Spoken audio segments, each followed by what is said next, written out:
The king is officially back. Anthropic's flagship model, Fable 5, is finally available for everyone after being banned for almost 2 weeks by the US government. It is still the world's best model. I've been using it in the 12 to 24 hours since it's been launched, and I'm super excited about it. There's a bunch of demos that we want to get into almost immediately, starting off with my favorite kinship as a child, Hogwarts and Harry Potter. What you're seeing in front of you is a completely simulated fabrication of the entire Harry Potter universe, starting off with Hogwarts. And you'll notice that I can click into this universe immediately and start looking around. It's important to mention that this was built from a single prompt. I'm not entirely sure how long it took, but Fable 5 did this in one complete shot. And if I press B, you'll notice something pretty spectacular. I'm on a broom, and I'm flying around in probably my favorite childhood universe. Josh, I don't know if you're a Harry Potter fan, but this is pretty freaking awesome. It's unbelievable. And I'm not sure if it was one shot. This is pretty impressive for a one shot, but it was absolutely generated with Fable 5.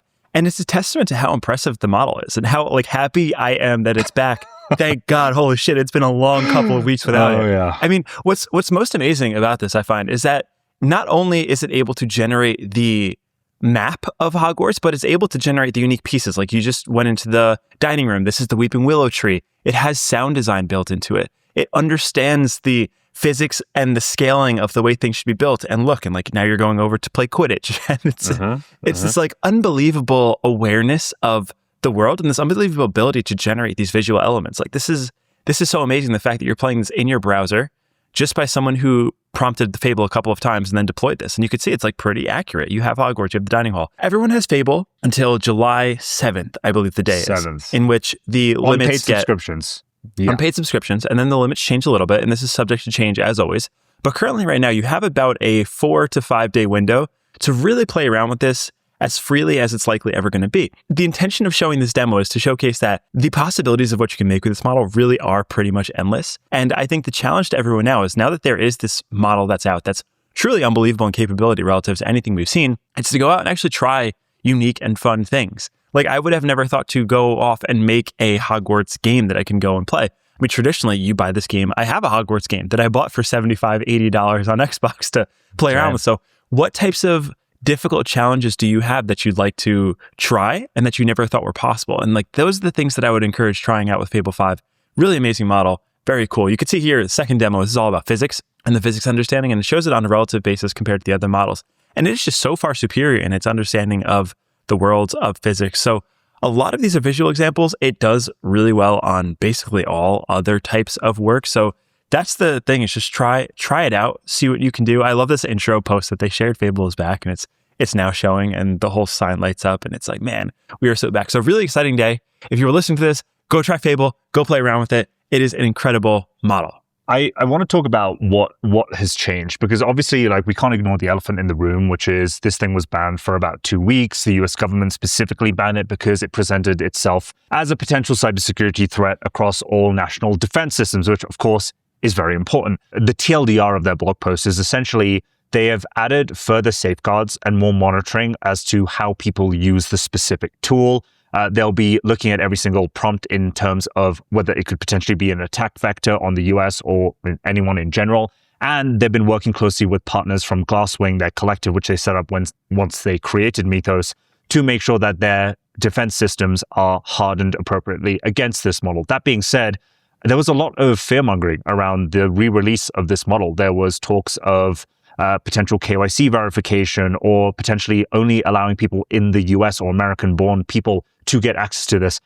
I'm happy to say that all of that has been dismissed. The government and Anthropic, as well as OpenAI and a bunch of other frontier AI labs, have been working pretty closely together to form some form of a framework for any future model release, such that not everyone can be banned against it, but it's released in a more secure way that people can still benefit from the access of it and not be used in a malicious way. So I'm happy about this. This is Fable 5 back in all of its glory. I'm using it across all of my chats right now. Opus 4.8, you have been a pleasure to work with, but sorry, I need to work with your older brother at this point. But I'm excited about it. You have until July 7th, as Josh mentioned, so use it as much as you can. It switches to usage-based pricing depending on what task you have. But it's great to have it back. Josh, what have you been using it for personally? I'm curious. I've been using it for all of my hardest challenges and all of the things that I do mostly day to day. A lot of Okay. just like research, a lot of production, pretty much any challenge that I have switched over to Fable, and I noticed that it does it much better. So in the case that we're researching a topic for a show, for example, it will go much deeper. It's more comprehensive. You can kind of read through its reasoning and understand how it comes to conclusions. And it's a really good thought partner, at least for me in a lot of cases. A big problem that I have, again, is figuring out where the edges of this thing are and what I actually can use it for to be a little bit more creative. It's like, okay, I shouldn't really be using this as an extension of Opus. What new use cases can I try? And I think that's what I'm going to be spending a lot of time this weekend trying to figure out is what are the Harry Potter-like demos that I could use that I'm actually really interested in building myself. Yeah. So one thing I've noticed is I've never had a personal website before. And I've thought like, hey, why don't I just give it a go and try and figure it out? Now, the one bit of critique that I've always had with any AI model up until Fable 5 is the taste is just terrible. I'm sure you've tried this before, but you're like, hey, like build me a website that looks something like the Airbnb website. You can share screenshot demos. And it just kind of does a terrible job or a janky job. Fable 5 is the first model that I've worked with that has this visual intelligence, which is super weird because I can't currently use Claude right now to generate me an image. I can use ChatGPT to do that. I can use Google Gemini to do that, Nano Banana, but I can't do that with Claude specifically right now as an LLM. But yet it understands what I see so well. So what I've realized is if I'm using it to code up some form of a visual artifact, and we use visual artifacts a lot on our show as props or materials, it does an amazing job and it understands taste. It doesn't look like generic AI slop anymore. So I definitely recommend folks go and check that out. Now, one thing that we have to mention on the show that we noticed pop up was there was a discussion once Fable 5 was re-released because people started coding with this thing and they updated their recent version.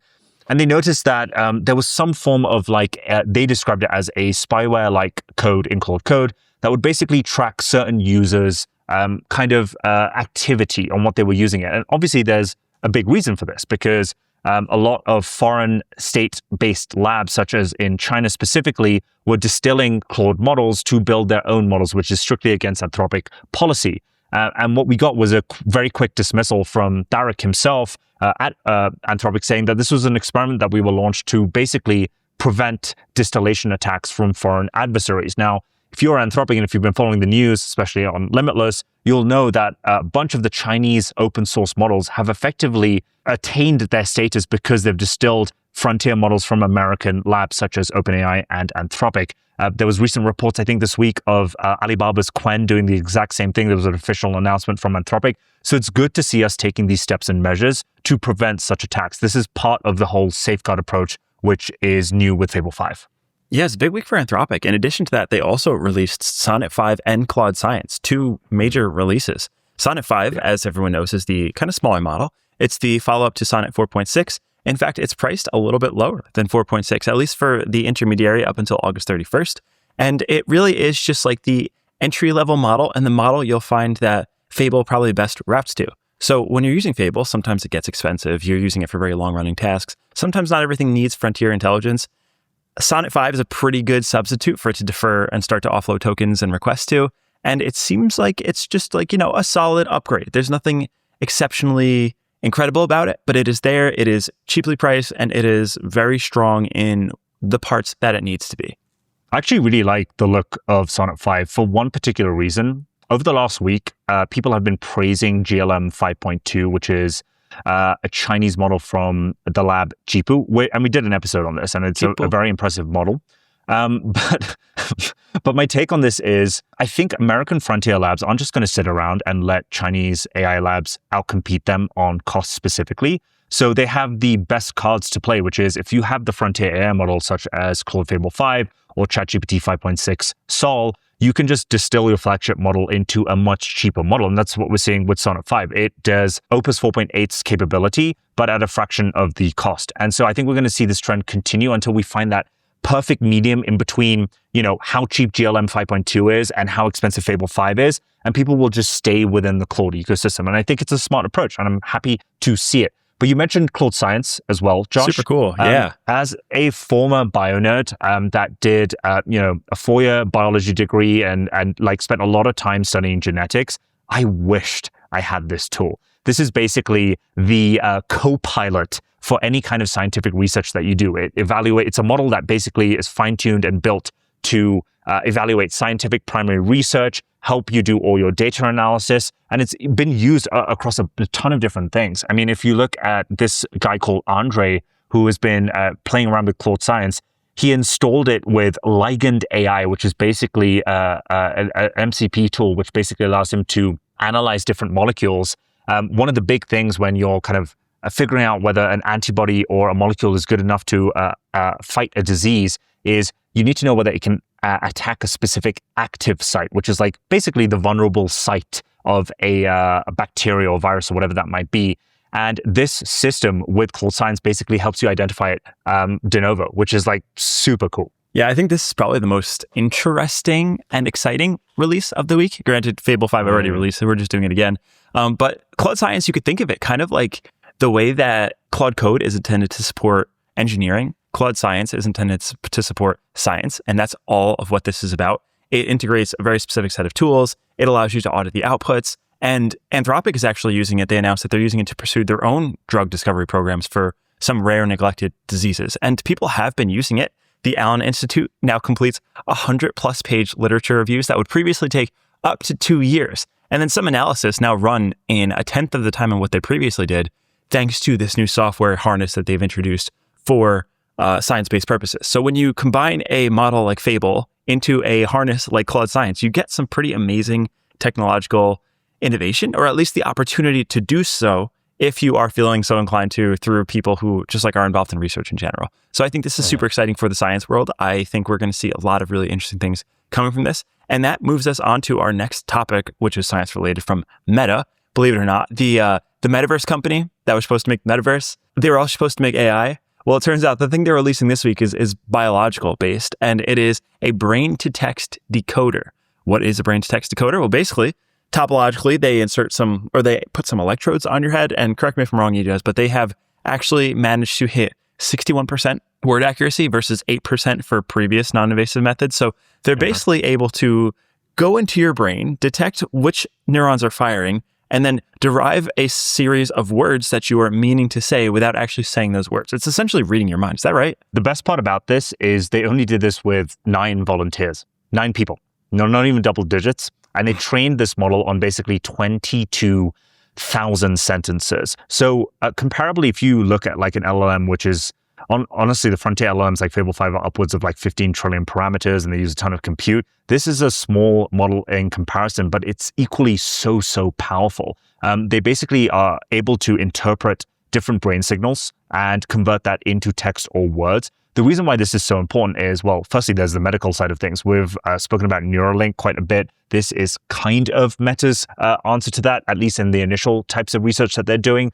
Now, application-wise, I am curious what Meta is going to use this model for. Obviously, there's the medical side of things, but we know, and we've spoken about this previously, they are working on a series of different brain models, as well as ECG-related devices that you can wear on your wrist and on your heart that can basically interpret everything that you're thinking and figure out what the best type of content is to produce for you. So it's an interesting thing where Facebook is a social media site. And one thing that they've spent a lot of time figuring out is how to get all the wonderful imaginative thoughts in your head out into the open world. They've done that with Instagram through you picking up a phone and taking pictures of stuff. They've done that with Facebook, translating your thoughts into cool ideas that you can share with the world. This seems to be a step in a direction where, for those folks who aren't really good at, using those skills to translate your thoughts into some kind of a vivid pitch or whatever that might be, you can now use this potential tool in the future for something like that. And listen, I have a more optimistic take for all these kinds of tools, which is, they're going to use it for the advancement of humanity and good, but I don't know what Meta's specific purpose for that might be, but it's interesting to see nonetheless, and I like that this kind of research is being focused on. Despite LLMs being focused on being chatbots or generating images, this is like advancing real science. And, between OpenAI's gene benchmark, between Claude Science, and between this is great to see. It's a great week for science in AI, for sure. Yeah, it's been really exciting. It's cool to see progress. And then I'm also just like very confused at what Meta's doing, because we're talking about science now, but then there was another big pivot that just happened where Meta is shifting to cloud infra. They're pivoting to the SpaceX plan. So it seems like Meta over the last decade has just been this series of unfortunate pivots. And every time we pivot somewhere new and we try this new hard thing, it doesn't quite work out and they pivot again. And it feels like a startup kind of lost trying to find some traction. This is the newest iteration of that. In addition to the science breakthrough that they're sharing in terms of like the topical neuron receiver stuff, they're also just going to start selling compute. So I don't know if this is bullish or bearish for their internal AI program. I have to imagine it's not that exciting because if it was going so well, they wouldn't have extra compute to sell. But the idea here is at least that they will begin to sell their compute to third-party companies, similar to what SpaceX has been doing with their deals with Anthropic. And who else did they sign a deal with? Google? And I think it's just another instance of them trying things, throwing stuff against the wall and seeing what sticks. I don't know, do you have any takes when you read this news? Yeah, I have an alternative take, which is I think it's a smart move for Zuck. It is... Market loved it. Yeah, it's a potential massive revenue earner. The stock went up, I believe, like 6 to 8% on the day. And the reason is pretty simple. Meta has aggregated one of the biggest fleets of the most important metals needed for AI right now, and that is the GPUs. We said the same thing about SpaceX. So SpaceX has Colossus 1, 2, and 3 data centers, and that is roughly over, I think it's 1 million of NVIDIA's top GPUs. And so that fleet can be very attractive for competing labs such as Anthropic and Cursor, who they are selling their GPUs to.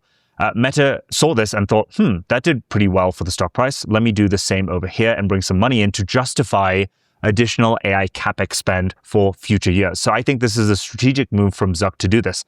And I have another bit of evidence which proves that this isn't necessarily Meta running for the hills, which is Meta signed a compute deal with Google. And Google this week announced that they have to restrict Meta's use of their Google Cloud because they're using too much of it. So my suspicion, and we'll find out in the Q2 earnings report from Meta in a few weeks' time, is Meta's allowing all their old GPUs to be sold for inference. And they're going to make a ton of money in the same way that SpaceX has charged a huge premium to Anthropic and Cursor for selling inference through their GPUs.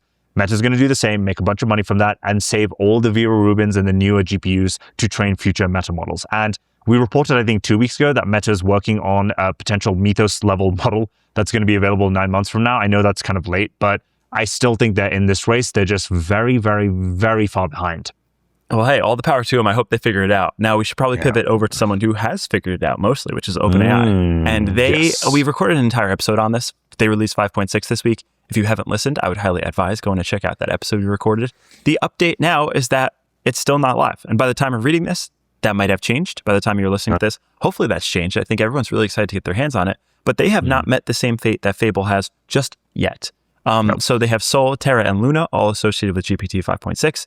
They are probably being used internally. You have to imagine they are being used in an internal research project that is with select companies, but they are not broadly available. So we're still at a standstill in that point. But the real news that we got this week was this 5% number that's been floating around. And none of this is confirmed by any means, but there's a lot of reporting going on in that OpenAI is proposing to hand the United States government 5% of the company just for free, right? They're just going to give it away.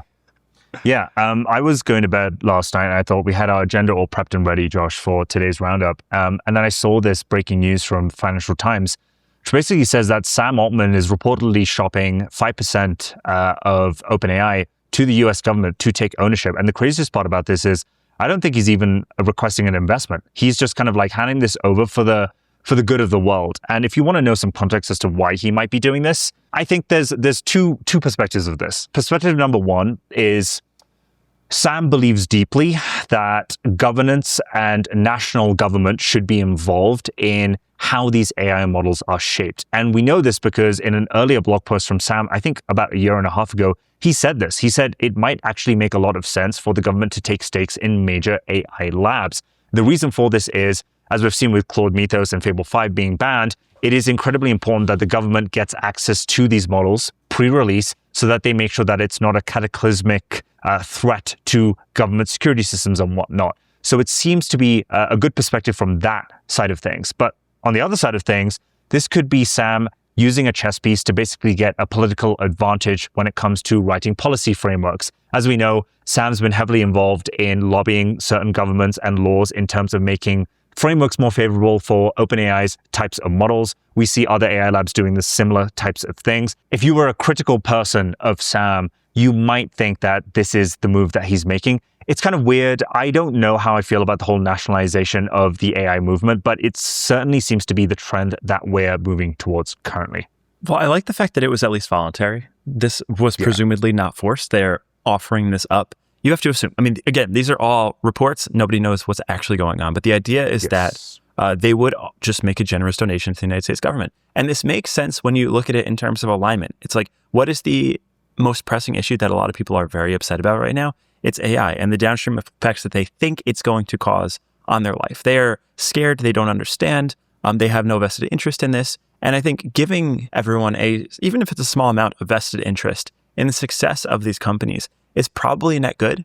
If it could even change the sentiment a little bit, if it can get people aligned, if they could feel good about these companies winning, because it means not only are they winning, but the country is winning and everyone is kind of aligned directionally on the success of these companies, I think it creates a really compelling case for handing some over to the government and giving it back to the people that are allowing you to do this. They might just be feeling exceptionally confident this week because we have another report, another rumor, again, unconfirmed. All of this is unconfirmed. We are waving our hands around. We are putting our tinfoil hats on, but allegedly, there has been some sort of optimization achieved internally that allows them to cut inference costs in half for models that was applied to.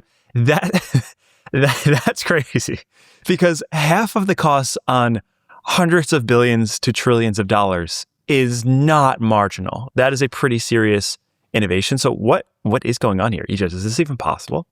Yeah. So if this report is true, the analogy looks like the following. Right now, if you're a free user of ChatGPT, there's roughly around, I'm going to say 100 to 200,000 GPUs that are out there that are processing your prompts, your inference, your requests, and giving you answers. Those GPUs, I hate to mention it, are super, super expensive. Now, if this report is true, it's cut down that inference cost, to 50%, which means that this is now a couple hundred of GPUs. And this is not a number that I'm making up. This is a number that's in the information's report specifically, a couple hundred GPUs, which means that if you can cut down costs that massively, you now have free capital to spend on compute in other ways. In OpenAI's case, it's probably to train more models or to use inference for other types of usage, such as inference test time scaling or whatever that might be. So this is a major jump for a few different reasons. Inference roughly makes up, I think, 60 to 70% of revenue earnings across top frontier labs right now. So if you're a frontier lab, a lot of your cost typically goes into training. A lot of the money that you make comes in from subscriptions. Now it comes in from inference specifically for people using it to service agents that they're running on auto loop for hours and hours on end. Agents have become basically the new trend. Enterprises are using it 24/7 at this point. So it's become its own type of economy, and inference is basically the bedrock that underpins all of that. Anthropic this quarter is reportedly meant to be the first AI lab that goes profitable in Q2. A large part of this is achieved through the cost or the revenue margins that they earn off of inference specifically. It's roughly around something crazy like 80%. I remember Christian Rao mentioned it on a podcast previously. So the point is, inference is very important, and any way that you can cut costs down of that and extend your profit margin is a huge deal. And if OpenAI has found some kind of a breakthrough, and I don't know how they've done this, I'm looking forward to actually an official announcement. This would be a huge leap for them in terms of getting more capital to acquire more compute to build better models. It's pretty awesome. We do have a confirmed breakthrough this week. There is actually something that has been publicly announced, and it comes in the form of this company that just exited stealth named Etched.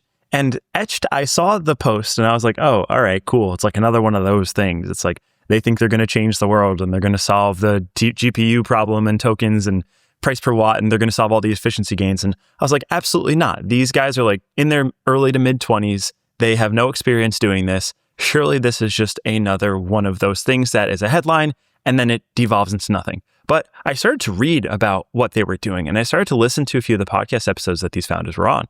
And I was shocked at how competent and incredible the product is and how talented the density of this team is. And everything about this story turned into this like unbelievable breakthrough. I was like, wait, holy shit, this is like pretty amazing and pretty magical. And I think so much so that we're probably going to record an entire episode about this company and this general state of inference as it relates to these breakthroughs probably next week. But just a TLDR on Etched is they've basically figured out how to create a new chipset from the ground up. First principles, vertically integrated, meaning they're building all of these things from scratch. They're integrating them all into a single unit. Their product is the way in which they manufacture this server rack, and the server rack is the delivered good. But within that, it requires cooling and chip architecture and all of the plumbing as it connects to everything. And they've created this series of breakthroughs using low voltage inference, which is one. So they're able to squeeze out a lot more performance per watt. Generally, on a GPU like a Blackwell chip, you are getting maybe 50% of its theoretical peak, because if you go to 100%, the chip melts.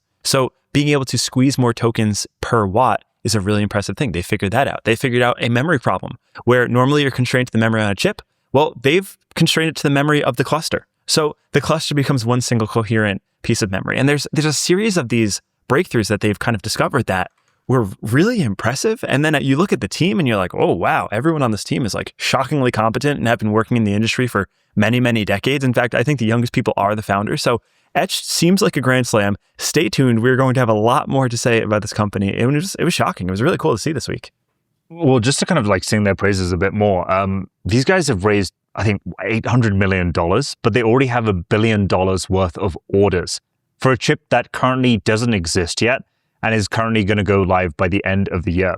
The backers for this team are pretty insane. You've got Peter Thiel, you've got Jane Street, but then you've got TSMC themselves. As far as I'm concerned, TSMC is the company that is required for NVIDIA to stay alive at the moment. They do all the manufacturing processes around all their GPUs.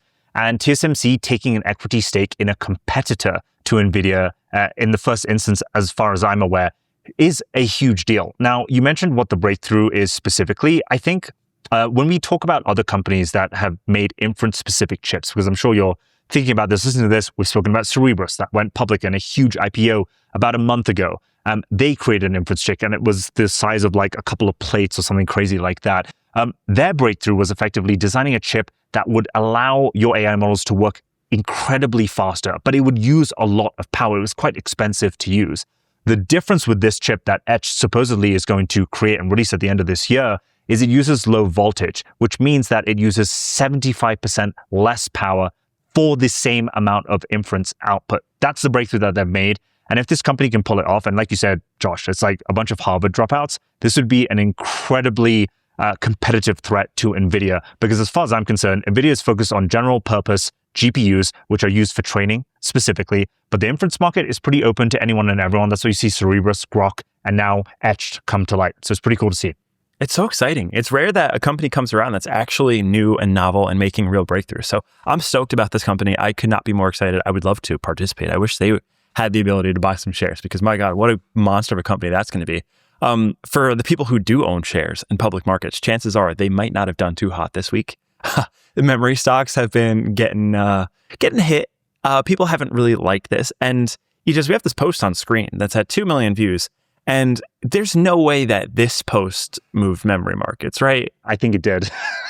That's insane.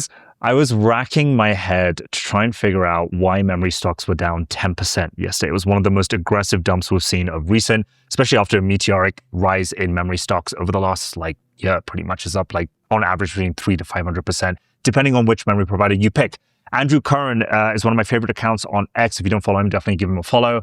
He posts this very cryptic tweet. He goes, "I'm posting this prediction now so I can quote it later. There has been a significant breakthrough in architecture, specifically around memory efficiency, not by one of the big labs, but a team that spun out of OpenAI. This will probably be announced soon." And this led on everyone on a spiral on social media. Now, I have a bit of tea because I have some sources which reported a few things to me. Now, apparently the company that he was referencing is this company called Core Automation. What this breakthrough is, he has no idea. We have no idea. So right now, it's just word of mouth. And if Core Automation wants to make an announcement, they can. But if this announcement is true, it would mean that AI models largely require much less memory. Now, why is that a big deal?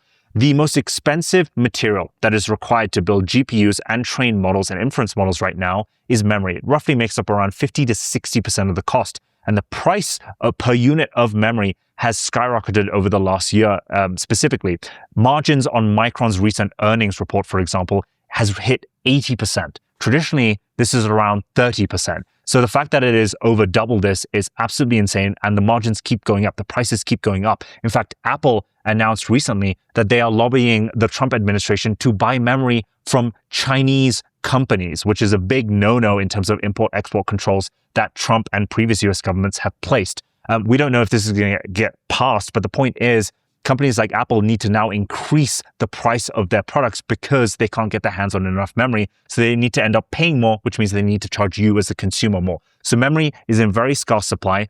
My take on all of this is it's being blown out of proportion. Memory is an incredibly constrained commodity, and there's no way to scale it. You need a bunch of very complex machinery and chip fabs to be able to do this, and we are nowhere near. I don't see the supply scarcity being alleviated until at least 2028 by the end of that year. Well, yeah, we know this. The markets are very short-sighted always. When there's headline news, they're going to overreact. There's going to be this knee-jerk reaction. That's what we've seen. In fact, there isn't even really headline news. This is just kind of all speculation. It's funny. I'm looking at Core Automation, and their URL is coreauto.com. It looks like a freaking car manufacturing company. But it's like, okay, sure, like they have these breakthroughs, but how, even in the case that they do have a breakthrough, OpenAI or anyone, what is the lag time between breakthrough to actual implementation where it is felt in the market? Probably fairly long. There's probably, certainly a tremendous amount of demand for memory in everything that's being built, not only on the software side, but also on the hardware side. If you're building robots, if you're building automated hardware manufacturing, all of this requires a tremendous amount of memory. So is there a memory bubble popping? Like, probably not. But again, not financial advice. Who the hell knows? Talking about robots, though, we do have a robot topic because we're getting some consumer robots. Like, robots are becoming a thing you can buy. Look at this cutie pie, Josh. You want this in your apartment? You want this in your home? It's pretty adorable. Like, do I want that in my apartment? Honestly, no. My apartment isn't big enough for the two of us. Like, I feel like we'd probably bump into each other, and it probably wouldn't be. This thing is massive. It's massive, and it's still moving a little slow. It's like not really doing everything that I need for my liking. Maybe if you live in a big house, it's fun to have this guy running around. But I do think it's cool and exciting that more companies are trying this. In fact, this one's actually, dare I say, kind of cute. It looks like this fun little robot that you can have walking around the house. You can get it in different colors, and you can pre-order it for $8,000, which, hey, for a humanoid robot that can roll around your house a month, or $500 a month. So, like, an expensive New York gym membership, you can have, this robot walking around and cleaning your apartment with these freaky-looking pincers. Did you see the demos? Did it look compelling? Was this an interesting product?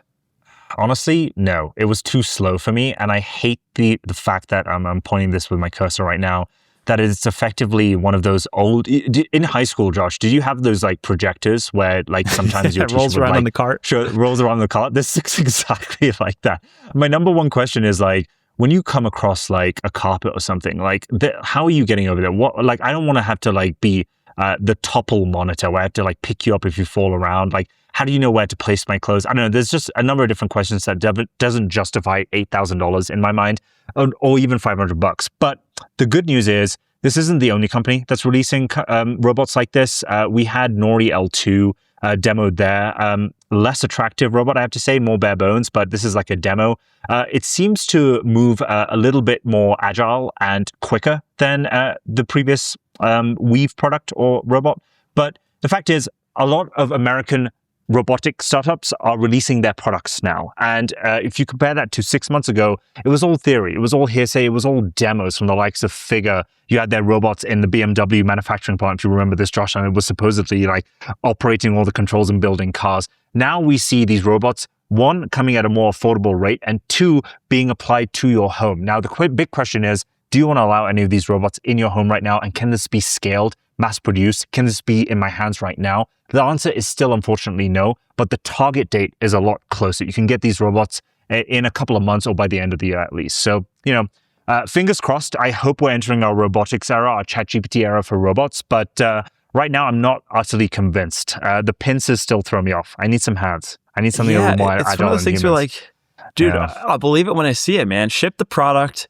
Let me see working demos in real people's houses. Like, give me something to really get excited about. Let me invest in the company, a few other things like that. But only the good ones. It's like most of these companies are going to fail, and they're going to just create fun products, and they're going to create these little, like, flashes in a pan, and then they're going to dissolve into nothing because it turns out it's really difficult to manufacture these things at scale. And now they're competing with the supply chain that the entire planet is also competing on. They need the same memory that these other AI companies need. And there's only so much of it to go around, and the economies of scale are just not really practical for these companies. So in terms of research and development, I think it's amazing. It's fun to kind of hone in on a form factor of what these robots could look like. It's fun to figure out demos and use cases. But in terms of actual practicality, I don't think I'm going to have a humanoid robot in my house this year.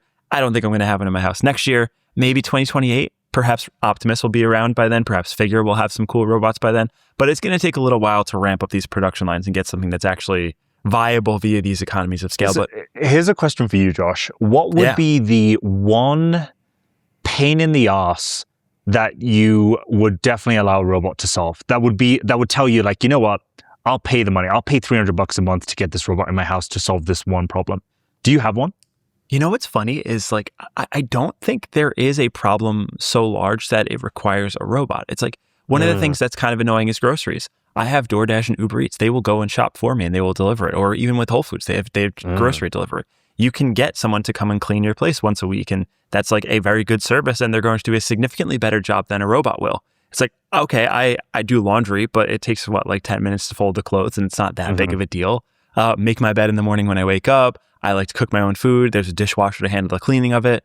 It's like there isn't really anything very pressing in terms of, I mean, initially my head goes to chores that I think a humanoid robot would require. So I think that's kind of why I'm waiting, just to see the unique use cases they could figure out, or if they just get it down. Yeah, I think it's really down to use cases. If there's a killer use case that I see, I'm like, I need that, then sure, there's no amount that I wouldn't like spend on getting this, because it's such a cool piece of technology. But there has not been anything even remotely close to that use case. Like, turns out we've actually automated a lot of things pretty effectively in our life. You see, I've come to the same conclusion, and that's not necessarily bearish robotics. I just think it's bearish robotics in your home.